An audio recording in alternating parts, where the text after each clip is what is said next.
before you click away, before you tell yourself these are just stories, I need you to understand something. The 3 people you're about to hear about, they all made the same mistake. They trusted a stranger on the internet. They saw a listing. They sent a message. They showed up to an address. And what happened next changed their lives forever. One of them barely escaped with their life. Another one still doesn't sleep with the lights off. And the third one saved someone who'd been waiting 6 months in the dark for someone to find them. These aren't urban legends. These aren't creative writing exercises. These are real events submitted by real people who lived through something most of us can't even imagine. So if you're listening to this alone right now, maybe turn on a light. Because once you hear what I'm about to tell you, you'll never look at Craigslist the same way again. This is Silent Fear. And before we begin, I need you to do something. For me, hit that subscribe button right now. Seriously, do it. Because if you enjoy disturbing true stories like this, I post them every single week, and drop a comment below telling me where you're listening from. Your bedroom, your car, somewhere else? I read every comment, and honestly, knowing you're out there makes these stories feel even more real. Also, if this video gives you chills, smash that like button. It helps the channel more than you know. All right, let's begin. Story 1. The Roommate Ad. This story comes from a man named James. It happened to him in late March of 2024. He'd just moved to Portland, Oregon for a new job and was staying at the Riverside Inn on Southeast McLaughlin Boulevard while looking for an apartment. The problem was, everything in his price range in the Pearl District and Northwest Portland required a 6-month lease minimum. And he wasn't even sure he'd like the city enough to stay that long. So he started looking at Craigslist for short-term room rentals instead. Now, if you've ever browsed Craigslist housing, you know what I'm talking about. 90% of the listings are either scams, overpriced, or just sketchy. But after scrolling through dozens of questionable posts, James found one that actually looked legitimate. It was a private bedroom in a 3-bedroom house in the Park Rose neighborhood in Northeast Portland, about 20 minutes from downtown. The rent was $500 a month, including utilities. The post said the owner was a woman named Hannah, who worked nights as a nurse at Legacy Emmanuel Medical Center, and just wanted someone quiet to help cover expenses. No lease required. Move in whenever. It seemed perfect. James sent her an email that same afternoon. She replied within an hour and gave him her phone number. When he called, she sounded exactly like you'd expect a tired nurse to sound. Polite, but direct. She said he could come see the room that evening if he wanted. He told her he'd be there around 7. The house was on Northeast 82nd Avenue, in a residential neighborhood with older homes and big trees. It looked well maintained from the outside, which immediately made James feel better. He parked on the street in front of a faded blue mailbox and walked up the cracked concrete pathway to the front door. Before he could even knock, it opened. Hannah was standing there in dark blue scrubs, with her graying hair pulled back in a tight bun. She looked to be in her late 40s, maybe early 50s. She smiled and waved him inside. The house was clean, but felt a little dated. The furniture in the living room looked like it was from the 90s, and there were floral patterns everywhere on the couch cushions and curtains. She walked him through the main floor quickly. Living room, kitchen with yellow linoleum floors, bathroom with a pedestal sink. Then she led him down a narrow hallway toward the back of the house. The room she was renting was the last door on the left, right next to a linen closet. When she opened it, James was honestly surprised. It was bigger than he expected, and had its own closet and a small wooden desk by the window that overlooked the backyard. The bed was already made, with plain white sheets and a thin beige comforter. Hannah told him the previous tenant had left 2 weeks ago, and she'd been cleaning it ever since. James asked why they left. She said they got a job in Seattle, in another state. That answer seemed normal enough. James told her he'd take it and asked when he could move in. She said tonight, if he wanted. He thought that was a little fast, but he was paying $89 a night at the Riverside Inn, so he agreed. He went back to the hotel to grab his things and returned to Northeast 82nd Avenue around 9. Hannah was already gone for her shift at Legacy Emanuel when he got back. She'd left the front door unlocked and a brass key on the kitchen counter, with a handwritten note that said, "Lock up behind you. See you tomorrow." James brought his duffel bag and laptop case into the room and started unpacking.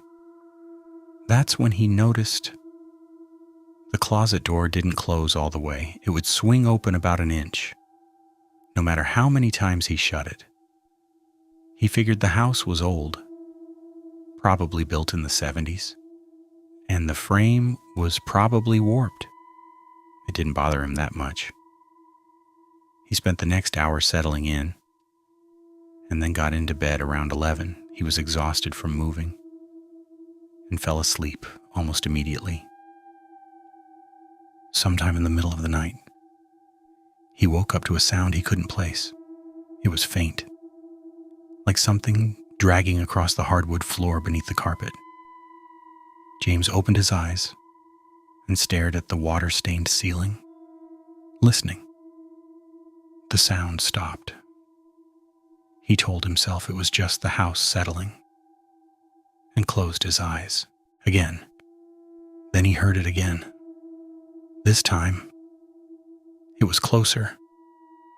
It sounded like it was coming from inside his room, near the foot of the bed. James sat up and reached for his phone on the nightstand to use the flashlight. When he turned it on, he saw the closet door down was wide open, not just an inch, completely open. He knew. He had shut it before going to bed. James got up and closed it again. This time, he shoved a Nike running shoe in front of it to keep it from swinging. Then he went back to bed. The next morning, Hannah was in the kitchen making coffee in a Mr. Coffee machine when he came out. She asked how he slept. James told her fine, except the closet door in the bedroom kept opening. She laughed and said the latch was broken and she kept forgetting to fix it. She said she'd get to it soon. That explanation made sense, so James didn't think about it anymore. He left for his job at a tech startup in the Lloyd district and didn't get back to the house on Northeast 82nd Avenue until almost 8 that night. Hannah was gone again for her night shift. He made dinner, microwaved ramen, and went to his room. The shoe he'd used to block the closet was sitting on the bed. The closet door was closed. James assumed Hannah had been in the room during the day and moved it. He put the shoe back in front of the door and got ready for bed. Around midnight, he woke up again. This time, it wasn't a sound. It was a feeling. You know that sensation when you can tell someone's staring at you, even though your eyes are closed? That's what James felt. He opened his eyes slowly and looked toward the closet. The door was open again, and the shoe was back on the bed, next to his pillow. His heart started pounding. James grabbed his phone and turned on the light, aiming it at the closet. It was empty, just clothes hanging on wire hangers and a couple cardboard boxes on the floor. He didn't sleep the rest of the night. When Hannah came home the next morning around 7:30, James was waiting in the kitchen. He asked her directly if she'd been in his room the day before. She said no. She said she never went in there, unless he asked her to. James told her about the closet and the shoe moving to the bed, and her face changed. She didn't look confused. She looked uncomfortable. She asked if anything else had happened. James said no. She just nodded and told him she'd make sure to fix the latch that day. James went to work in the Lloyd district, but couldn't focus during the morning meeting. Something about the way Hannah reacted stuck with him. When he got home to Northeast 82nd Avenue that night, he decided to search the address online to see if anything came up. At first, he didn't find anything unusual, but then he searched the address along with the word Craigslist. And that's when he found it. There was a Reddit post on r/Portland from 8 months earlier, written by someone who had rented the same room. The post was titled, "Has anyone else rented from this address on NE 82nd?"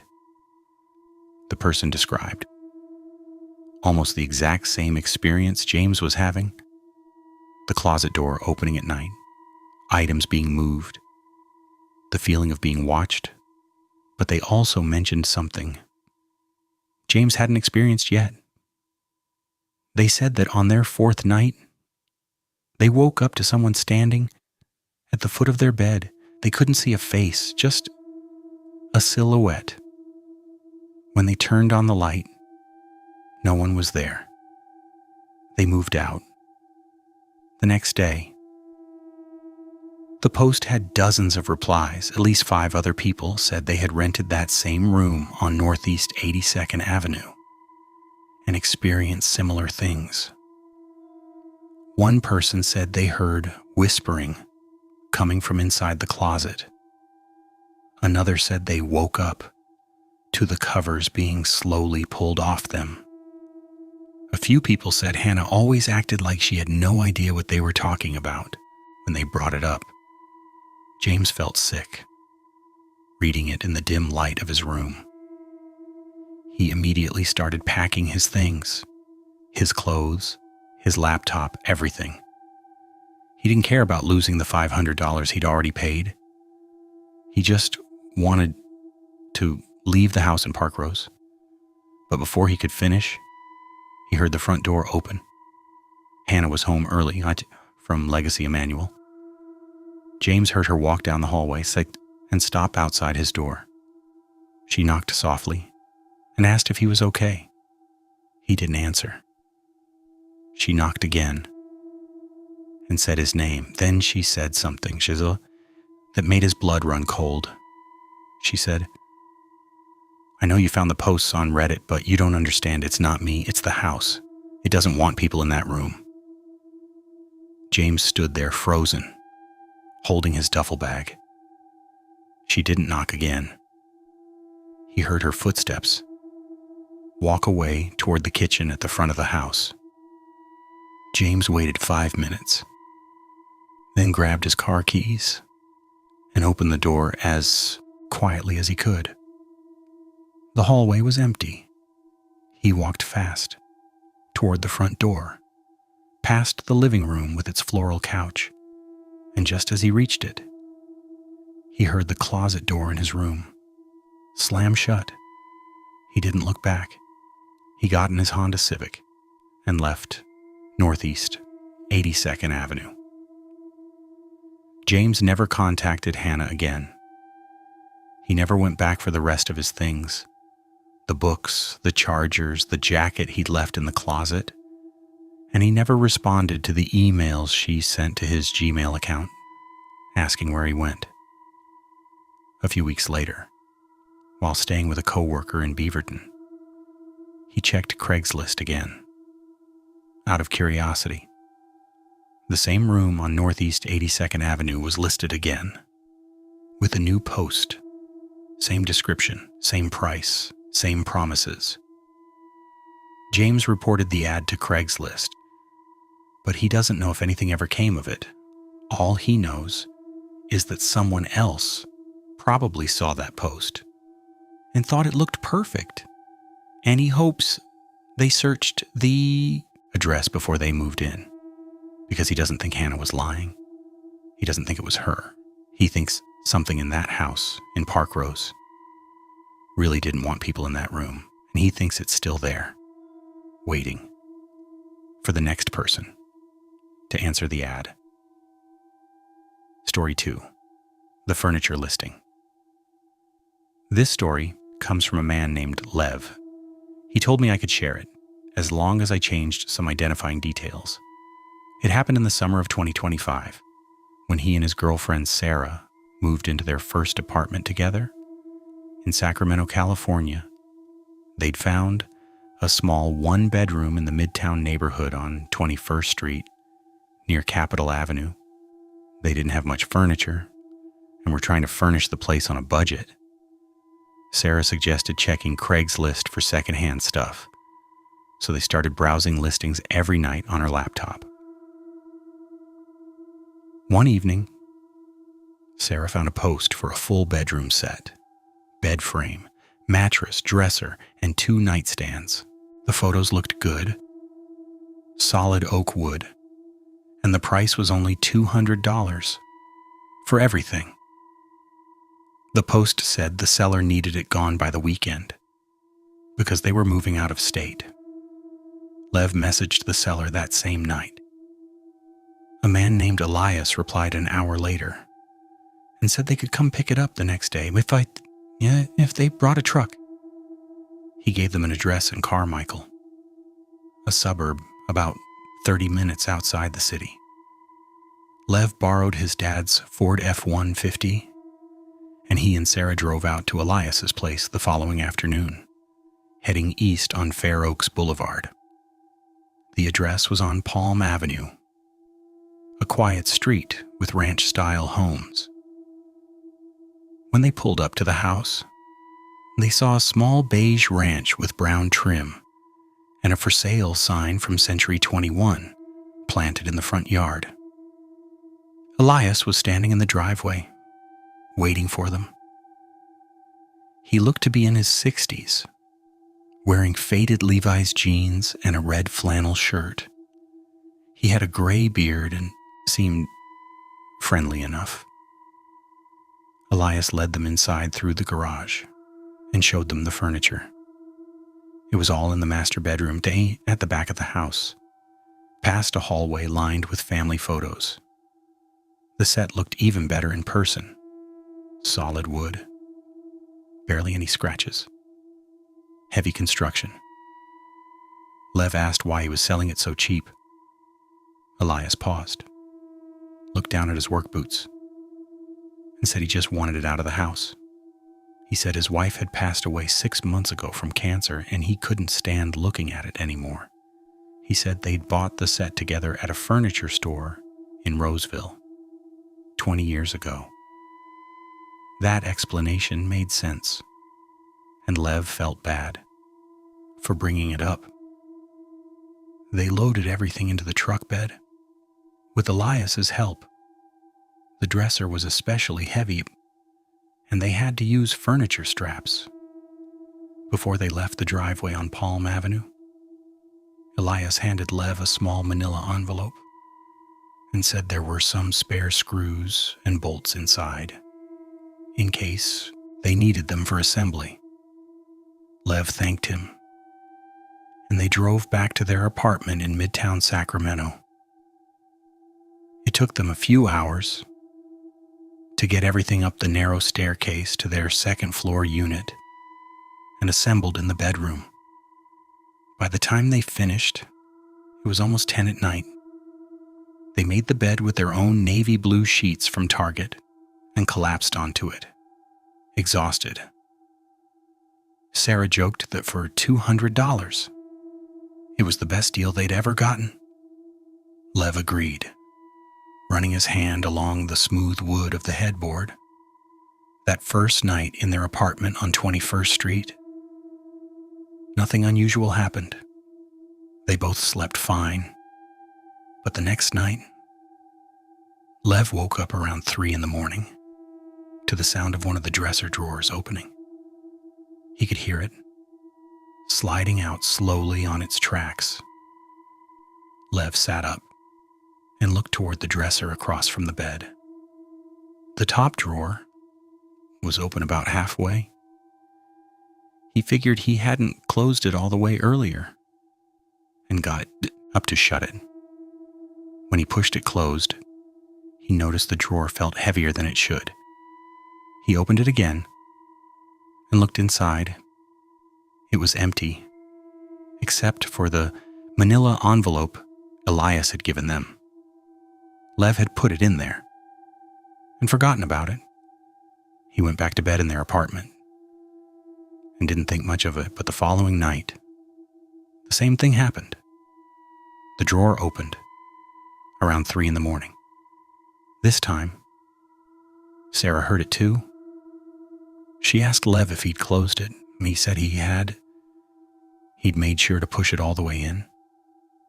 They both stared at the dresser in the darkness for a minute.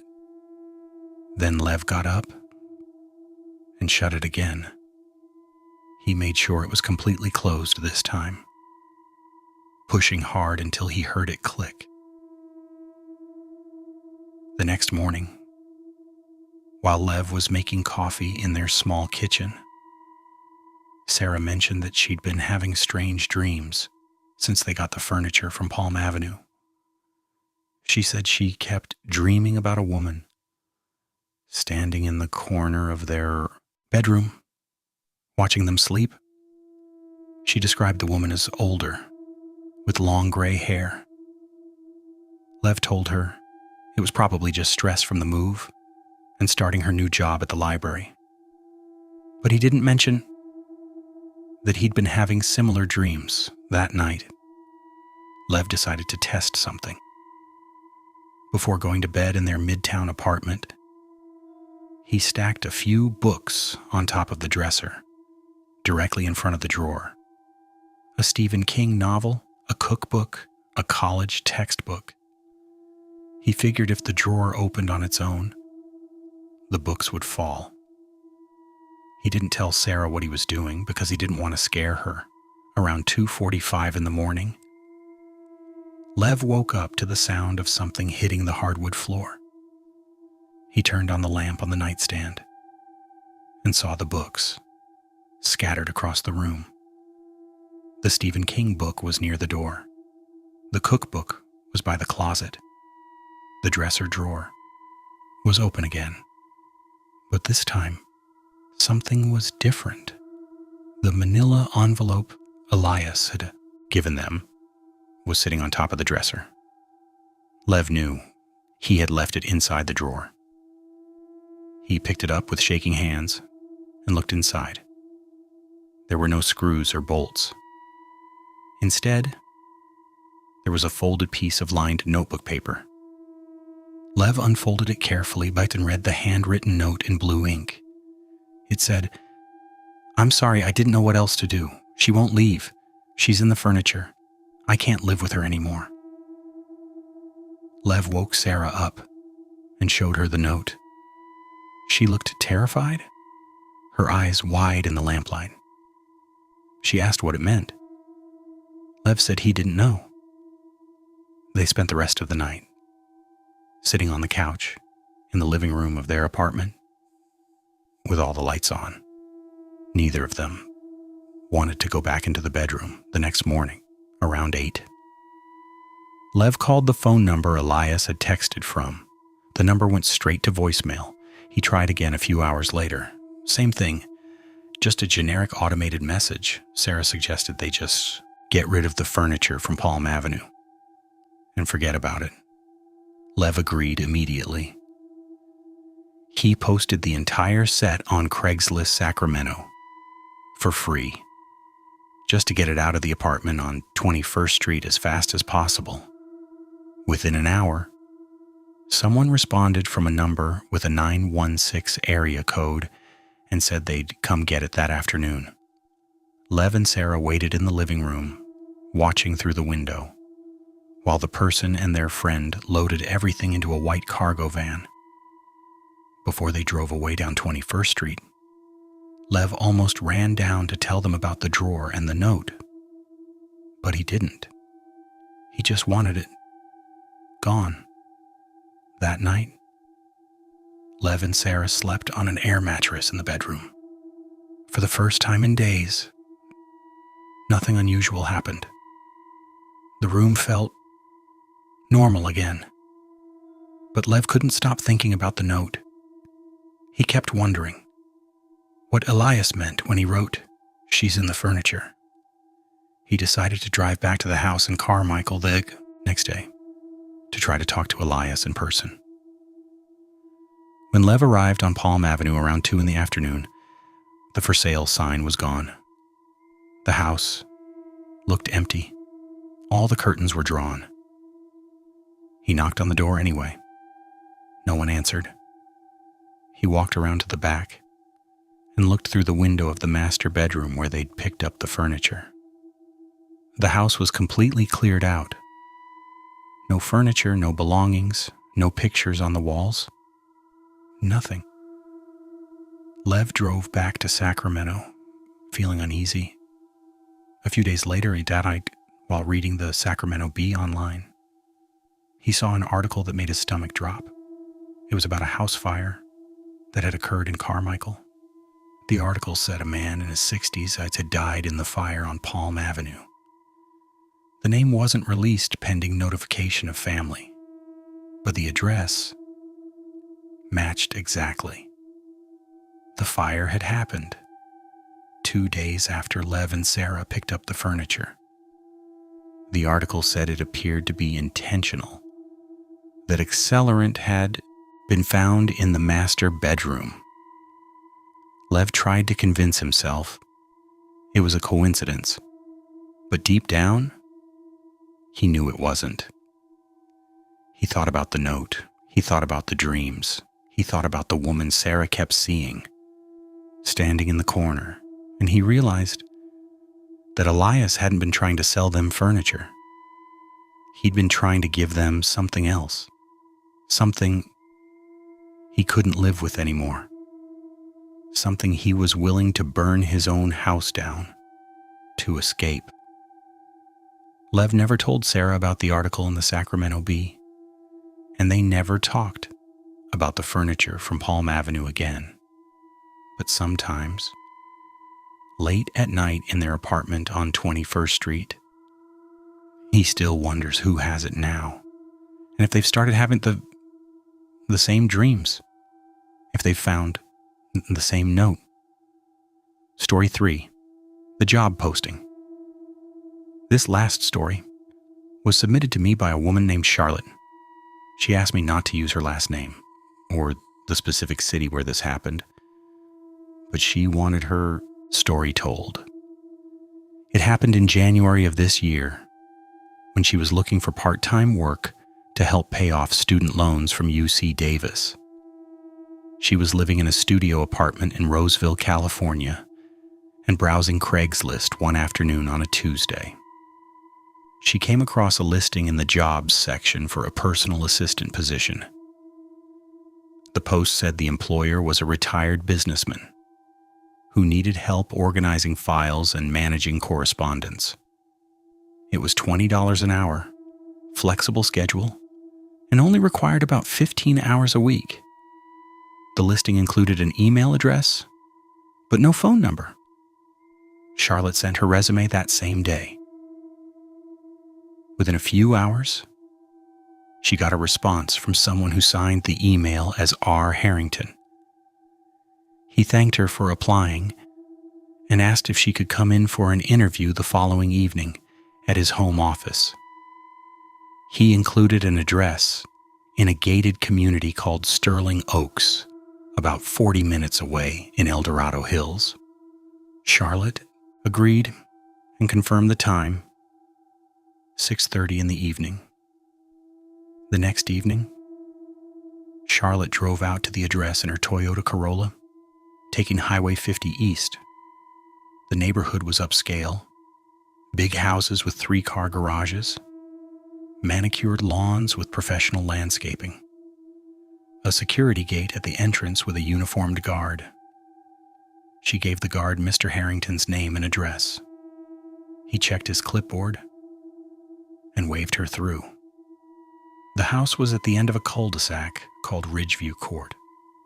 2 stories, stone facade, circular driveway with a fountain in the center. Charlotte parked near the fountain and walked up to the massive front door with frosted glass panels. Mr. Harrington answered on the first knock. He was probably in his 70s, wearing a gray cardigan over a white button-up shirt and wire-rimmed glasses. He had perfectly combed silver hair. He looked exactly like you'd expect a retired businessman to look. He welcomed her inside, speaking in a formal, measured tone, and led her through a marble-floored foyer to a home office off the main hallway. The room was lined with mahogany bookshelves and filing cabinets. There was a large oak desk in the center, with 2 leather chairs facing it. He offered her a seat and started explaining the job. It was mostly clerical work, scanning documents, responding to emails, organizing old business records from his consulting firm.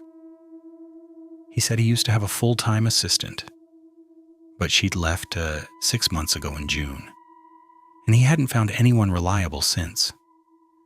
He said her name had been Rachel. He asked Charlotte a few basic questions about her availability and experience with Microsoft Office and Adobe. Everything seemed normal, professional even. Then he stood up and said he wanted to show her the filing system so she'd know what she was working with. He led her to a door at the back of the office, next to a bookshelf, and unlocked it with a key from his pocket. This door opened to a basement staircase with wooden steps. Charlotte hesitated for a second, but he'd already started walking down, his shoes making hollow sounds on the stairs, so she followed. The basement in the house on Ridgeview Court was finished and well lit with fluorescent panels. One entire wall was covered in filing cabinets, each one labeled with years, dating back to the 1980s, 1987 to 1990, 1991 to 1995. Mr. Harrington explained that everything was organized chronologically and that her job would be to digitize it all, scanning and uploading to a cloud system. He said it would probably take a few months, working 15 hours a week. Charlotte was looking at the cabinets when she noticed a door on the opposite side of the room. It was painted white and looked like any other door, except it had a deadbolt lock on the outside. Charlotte asked what the room was for. Mr. Harrington adjusted his glasses and said it was just storage, old furniture, holiday decorations, that sort of thing. He didn't offer to show her inside. They went back upstairs to the office, and he told her she could start the following Monday if she was interested. The pay would be $20 an hour, paid in cash at the end of each week. Charlotte said yes. He shook her hand, his grip firm and dry.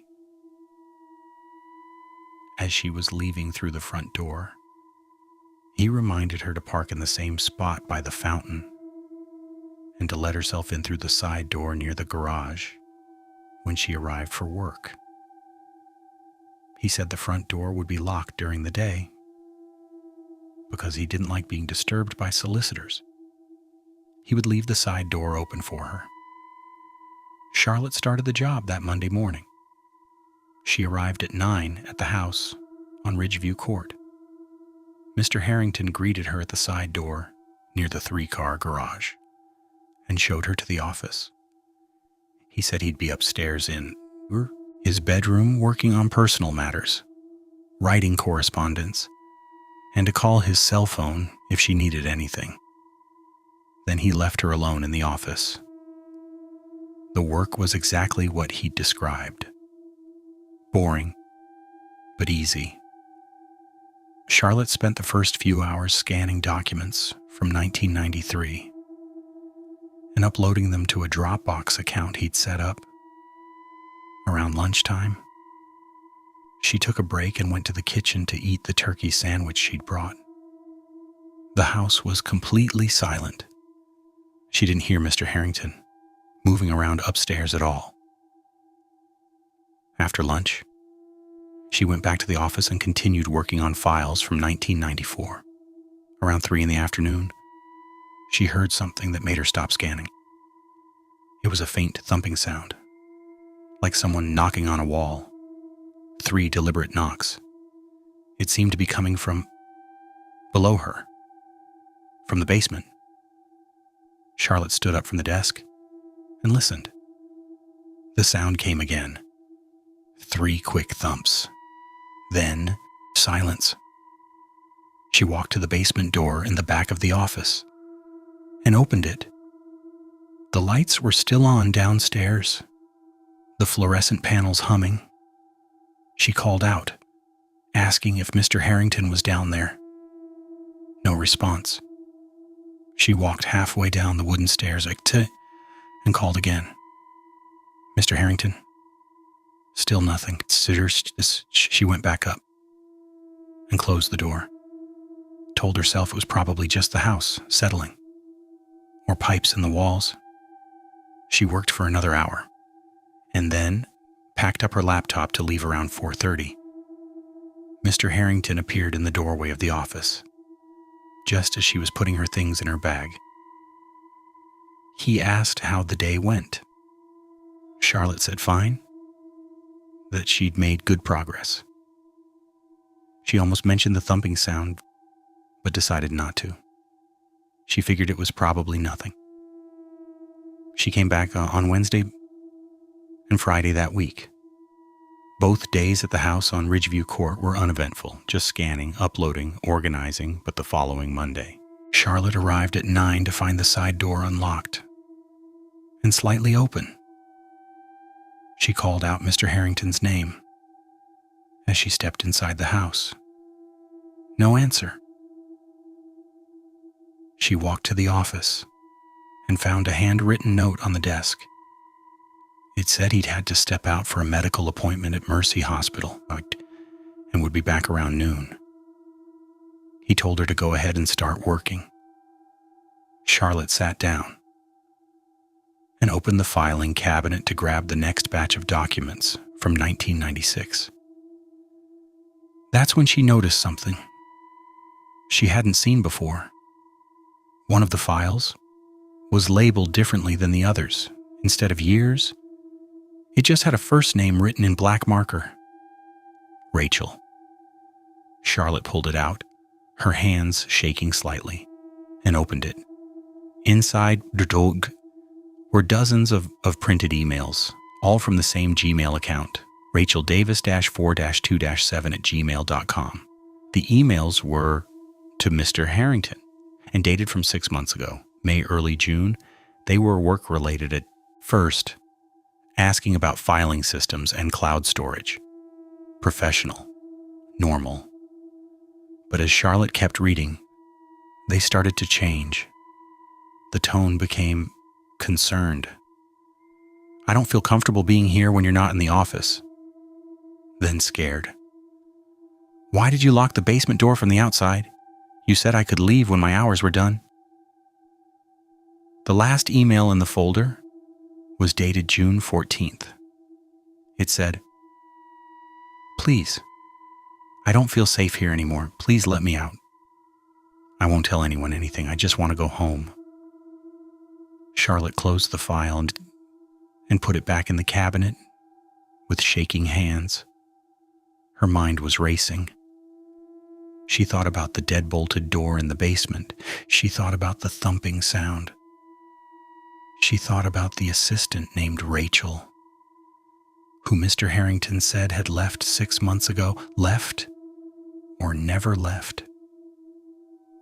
Charlotte stood up from the desk and walked to the basement door. She opened it slowly and descended the wooden stairs. The filing cabinets looked the same. The fluorescent lights hummed overhead. But this time, Charlotte walked straight across the room to the white door with the deadbolt. She pressed her ear against it and listened. Her heart was pounding so hard she could barely hear anything else.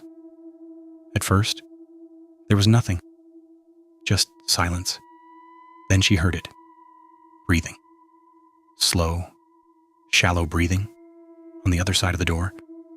Charlotte stepped back, her hand over her mouth, and looked around frantically for the key. She checked the desk near the stairs, the shelves, the filing cabinets. Nothing. Then she heard the front door of the house open upstairs. "Mr. Harrington, Koitu," called out her name. "Charlotte, are you here?" She froze in the basement. Charlotte ran back upstairs as quietly as she could and grabbed her bag from the office. Mr. Harrington was in the hallway near the foyer, smiling. He'd removed his cardigan and was just in his white shirt. He asked how the work was going. Charlotte's voice shook as she said fine, and told him she wasn't feeling well and needed to leave early. He looked at her for a long moment. His smile didn't change. Then he nodded slowly and said that was fine. He told her to feel better and that he'd see her Wednesday. Charlotte walked to the side door, trying to stay calm, trying not to run. As soon as she got outside and into her Toyota Corolla and locked the doors, she called 911. Her hands were shaking so badly she could barely hold the phone. She told the dispatcher everything. The emails in the Rachel file, the locked door in the basement, the breathing. The dispatcher said they'd send officers to the address on Ridgeview Court immediately. She told Charlotte to drive to a safe location and wait. Charlotte drove to the Starbucks at the entrance of Sterling Oaks and waited in the parking lot. She could see the entrance to the gated community from there. 20 minutes later, 2 police cars from the El Dorado Hills Police Department pulled up to the security gate. Charlotte watched from a distance as they went through. She waited another 30 minutes. Then she saw the police cars come back out. But this time, there was an ambulance with them. One of the officers called Charlotte's cell phone. He asked her to come to the station to give a statement. That's when she found out.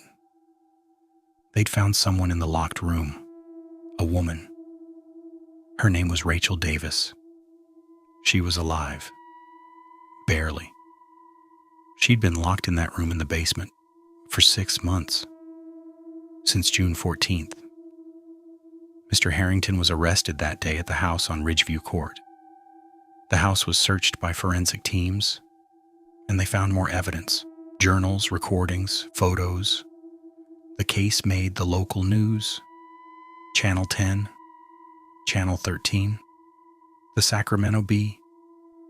But Charlotte never watched any of the coverage. She couldn't. She still thinks about that day sometimes. She thinks about how close she came to being in that room too.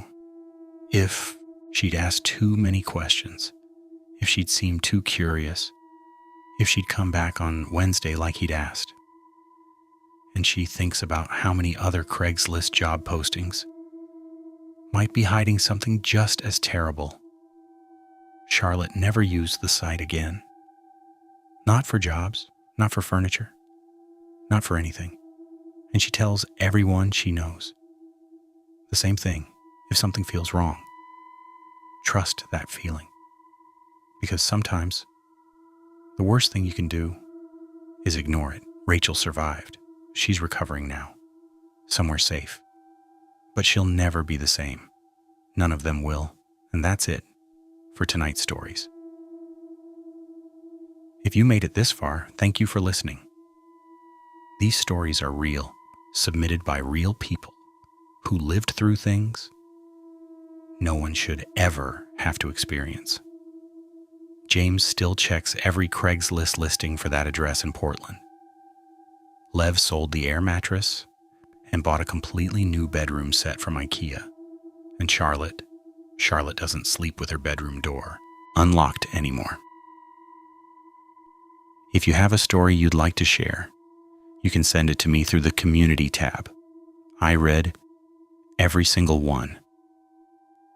Before you go, please take a second to hit that like button and drop a comment telling me which story disturbed you the most. Was it James and the room that didn't want him there? Lev and the furniture that carried something dark? Or Charlotte, what she found in that basement? And if you haven't already, subscribe to Silent Fear so you don't miss the next upload.